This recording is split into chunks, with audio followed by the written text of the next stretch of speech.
You know what's wild? Most people think they're being smart with money, making responsible choices, being savvy consumers, but they're actually bleeding thousands of dollars a year on things that stopped making sense years ago. Here are 15 things that are quietly destroying your wealth, and I'll show you exactly how much money you're losing without even realizing it.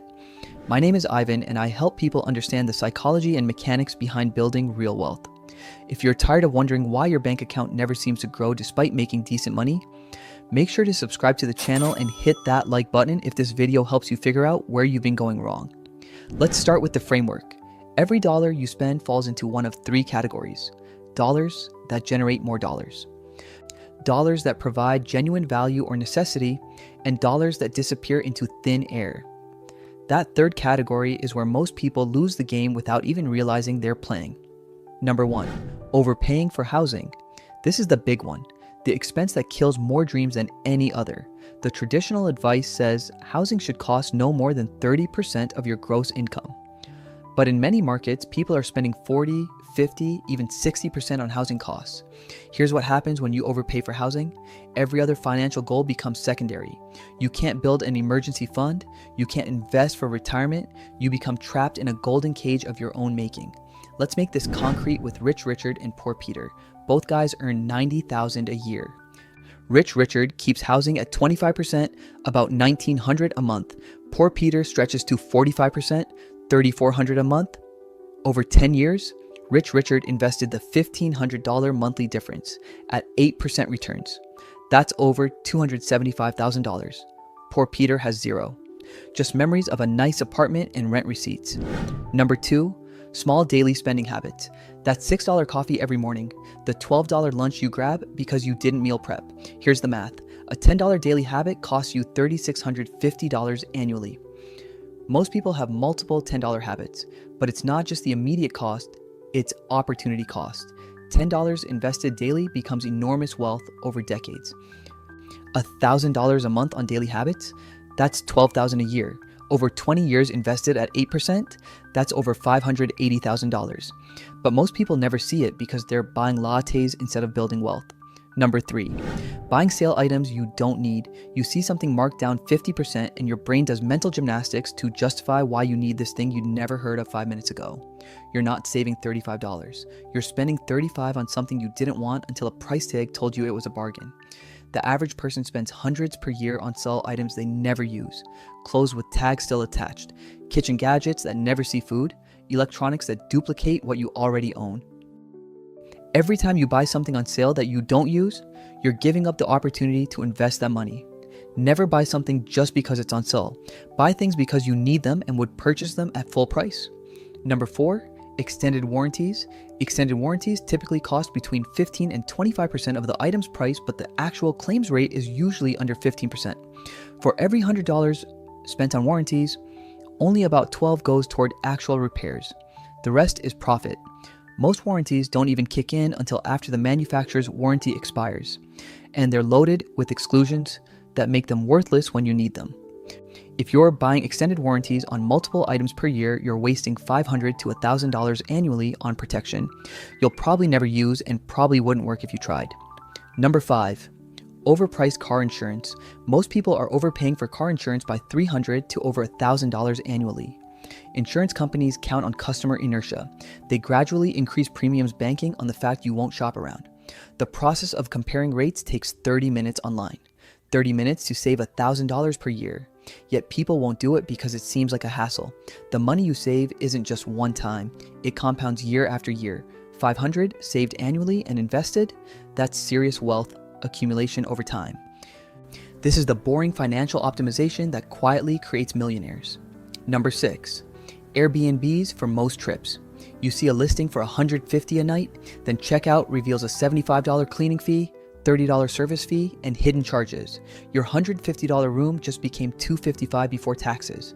Compare that to a hotel at $200 per night with no hidden fees, daily housekeeping, a front desk, loyalty points, and flexible cancellation. The Airbnb isn't just more expensive, it's less convenient. Plus, you're paying $75 for cleaning while being required to do dishes, take out trash, and strip beds. You're paying premium prices for the privilege of doing housework. Number 7, unnecessary holiday and birthday gifts. The average adult spends $500 to $1,000 annually on gifts for people who probably don't need or want what they're receiving. You spend $50 on a coworker's gift. They spend $50 on you. You both end up with items you don't want paid for with money you could have used meaningfully. It's a money laundering scheme where everyone loses except retailers. Gift giving has become a financial hostage situation where nobody wants to suggest we stop buying each other stuff we don't need. The solution? Have honest conversations about simplifying exchanges or focusing on experiences rather than objects. Number 8, buying food in bulk when half ends up spoiling. The average American household throws away 20% of the food they buy. For a family spending $400 monthly on groceries, that's $80 going to garbage. Over a year, that's nearly $1,000 of waste. Bulk buying amplifies this exponentially. You buy giant strawberries because the per pound price is better, but they spoil in days. When you buy large quantities, you feel less guilty about waste because each item seems cheap. But wasted food is wasted money, regardless of how you rationalize it. Be brutally honest about your actual consumption patterns before buying bulk. Number 9, paying for degrees you don't use. If you borrowed $40,000 for a degree in a field where the average starting salary is $35,000, you didn't get an education. You got scammed. The debt payments will follow you for decades, preventing you from buying a home, starting businesses, or building wealth during your prime earning years. The irony is cruel. You're told education is an investment, but investments generate returns. If your education generates negative returns for 15 years, that's not an investment. That's an expensive mistake with a graduation ceremony. Be strategic about what you study and how much you pay. Community college transfers, in-state tuition, and choosing fields with job prospects make education a genuine investment rather than a financial death sentence.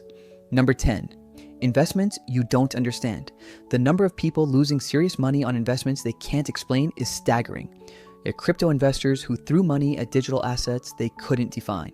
Startup platforms funding businesses in industries they don't understand. Meme stocks, turning markets into casinos based on social media hype. One bad investment can erase years of savings. People lose $10, $20, $50,000 chasing investments they heard about without understanding risks, business models, or exit strategies. When an investment goes well, you feel like a genius. When it goes poorly, you convince yourself it's temporary. Meanwhile, your money evaporates. Every dollar you invest in something you don't understand is gambling, not investing. Only invest in things you genuinely understand after doing homework. Number 11, premium streaming bundles and app subscriptions you barely use. Streaming services used to be the cheap alternative to cable. Now people are paying more for streaming than cable ever cost. Netflix Premium, Disney Plus, Hulu, Apple TV Plus, Max, Paramount Plus, Peacock, Prime Video. Each one is $10 to $20. Add in music streaming, productivity apps, fitness apps, cloud storage, news subscriptions. Suddenly, you're hemorrhaging $300 to $400 a month. The psychology is insidious. Each subscription feels small. $15 for Netflix, no big deal. But $400 a month in subscriptions is $4,800 a year. Over 20 years invested at 8%, that's over $230,000. You're trading $250,000 in future wealth for 17 streaming services you cycle through. Most people barely use half their subscriptions. They signed up for a free trial, forgot to cancel, and now it's been auto-charging for months. The average person has 5 to 7 active subscriptions they couldn't name if asked. Audit your subscriptions monthly. Cancel anything you haven't used in 30 days, rotate services, subscribe for a month, binge what you want, cancel, move to the next one.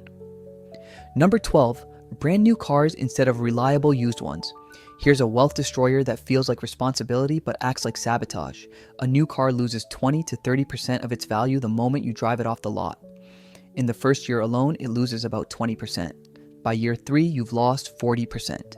You're literally watching thousands of dollars evaporate for the privilege of being the first owner. Let's make this concrete. Rich Richard buys a 3-year-old Honda Accord for $18,000. Reliable, low miles, still has factory warranty coverage. He pays cash. Poor Peter buys a brand new Accord for $35,000. Same car basically, just newer.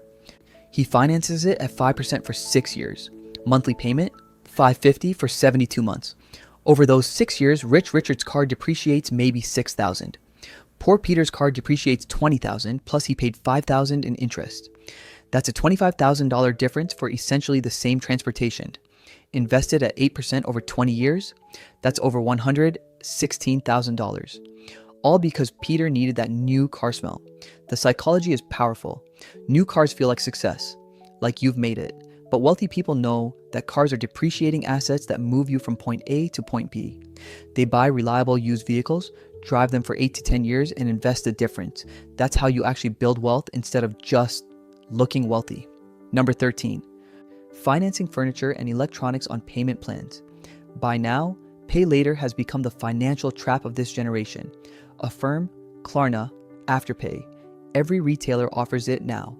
0% interest for 12 months sounds amazing until you realize it's designed to make you spend more than you can afford on things you don't need.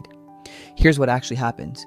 You walk into a furniture store planning to spend maybe $1,000, but the salesperson shows you something nicer for $3,000. Normally you'd walk away, but then they mention it's only $125 a month for 24 months. Suddenly, $3,000 doesn't feel like $3,000. It feels like $125, so you buy it. The problem compounds. You do this for a couch, then a TV, then a bedroom set, then appliances. Suddenly, you have 6 different payment plans totaling $500 a month. That's $6,000 a year going to furniture and electronics payments.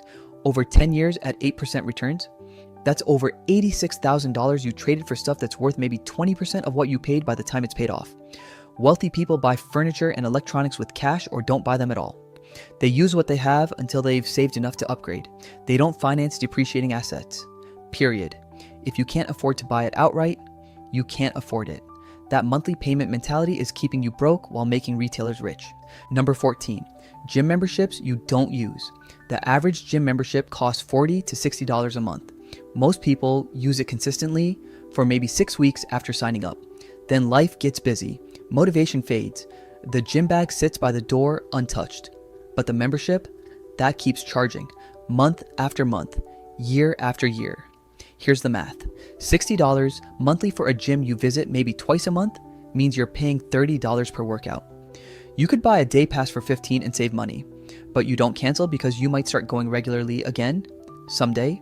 Meanwhile, that's $720 a year disappearing for a service you're not using. The psychology is brutal. Keeping the membership feels like keeping the option to get healthy. Canceling feels like giving up on yourself, so you keep paying. Gym owners know this, they count on it. That's why they make canceling as difficult as possible. Online sign-up takes 2 minutes. Canceling requires a notarized letter delivered by carrier pigeon during a blood moon. The solution? Cancel the membership. If you're not going consistently, you're not going. Buy dumbbells for home. Use bodyweight exercises. Go for runs. Join a sports league. Do anything that doesn't involve paying for a service you're not using, or commit to actually going 4 times a week minimum.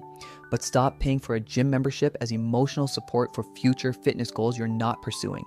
Number 15, paying for convenience when DIY takes minimal effort.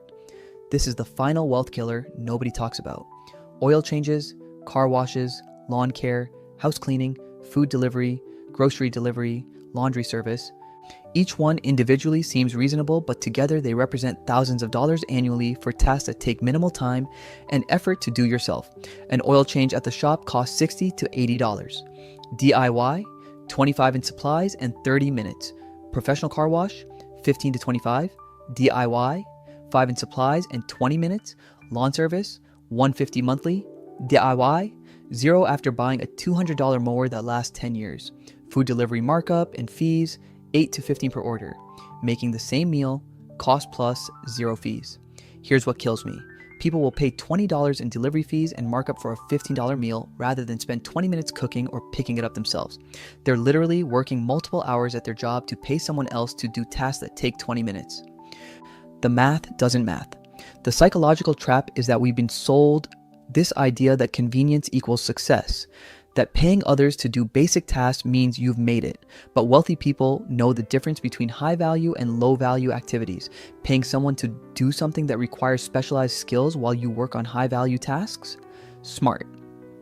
Paying someone to do something you can easily do yourself just because you don't feel like it? That's how you stay broke. Here's what's beautiful about this. You don't need to cut all 15 things. Even eliminating 5 or 6 of these traps could save you $20,000 to $30,000 annually. That's life-changing money. That's wealth-building money. That's financial freedom money. You just have to stop doing what everyone else is doing and start thinking clearly about where your money actually goes. The path to wealth isn't about earning more, though that helps. It's about keeping more of what you earn by avoiding the financial traps that everyone else falls into.